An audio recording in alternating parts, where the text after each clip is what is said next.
Okay, before you is a picture of a shower. Now, I can guarantee you it doesn't look like the shower at your house. This shower is in Tanzania, and at first attempt I did it at 1 a.m. with a headlamp on, with only string and trees. Now, I failed at this first attempt, but it didn't matter because it changed me. And those who know me best would tell you it definitely changed me. They would also explain that I'm very caring, I don't think any mountain's too high to climb, and that I'm always thinking. Now, I spent my summer in a country called Tanzania, in the Arusha region, in a very small village called Matebis. I was teaching about AIDS and HIV to an orphanage, and then also in the community.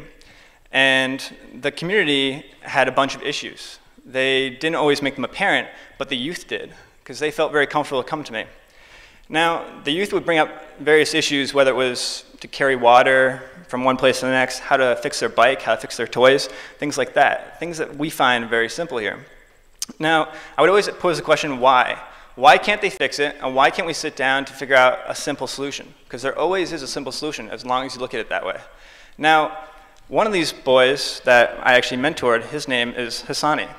He was the one person that I would always ask why, because the first thing he said to me was, I want to learn, but I can't. So why? Why can't you learn? What are you talking about? You can only learn English? No way. You can learn chemistry, biology, anatomy, physics. You can learn at a college level, even though you can't even speak comprehensive English. So I wrote him a MCAT book, technically. And one night, I even taught him how to cook. This is a picture of the chicken that we cooked. But instead of just teaching him how to cook, I taught him how to do anatomy on the chicken. We went through the muscles, the joints, the bones, everything before we cooked the chicken. And his eyes lit up, and it was just amazing to see that. Now, this is the first thing he ever wrote to me on the first day I met him. It was how he was feeling. And my eyes light up every time I read the sentence that everyone has problems, but to make one happy is to make yourself happy. That was extremely powerful, coming from someone that had almost nothing. Now, this is his life story, which he wrote for me. It does fit on one page, but it's extremely inspiring, because as a family, they begged, then they stole, and then he went off on his own because he thought he was better on his own rather than with his family, just as thousands of street children do all the time in Tanzania and around Africa. Now, they're not always necessarily better off. Maybe they're better off because of abuse, something like that, but resource-wise, they aren't. We have foreign aid coming in to help out, which is great, but we can't just throw money at the issue.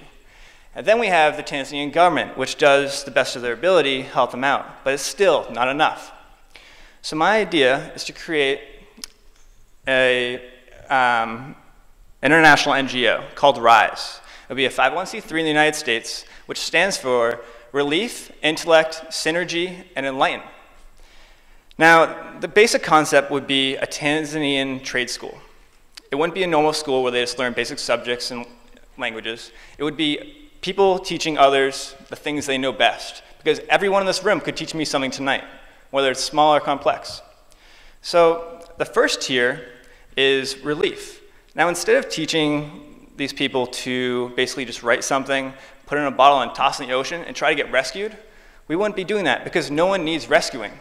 Rather, we would enlighten them to help each other out and learn from each other by using intellect, which is the second tier. They use intellect to better themselves, whether they're 87, like the man on the right, or 7 years old, like the girls on the left, because both groups taught me a lot while I was there.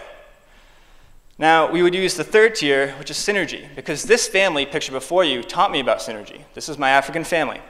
Now, not one person in this picture is actually related to each other, not by blood, but they lived together and survived together, and without each other, they wouldn't be here today. But they taught me, and they enlightened me to enlighten others, because no matter how hard it is, you can always come up with a solution, and you should always take your ideas to the next step. So pictured on the next slide are some street orphans. And these street orphans enlightened me in a funny way, because the next morning after building that shower at 1 a.m., I felt like a failure, because I told them I'd do it. But these street children come up to me and they wanted to help. They're like, we can do it together. And hearing that come from kids that have never done anything together was extremely inspiring.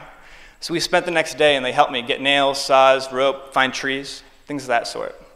Now in a country where clean water is as scarce as a great teacher, those who truly want to learn are going to have to rely on themselves and others to really succeed.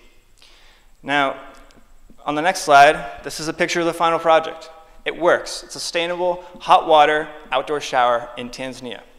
Now, the shower changed me, it changed an entire community, and I hope it changed you. Thank you.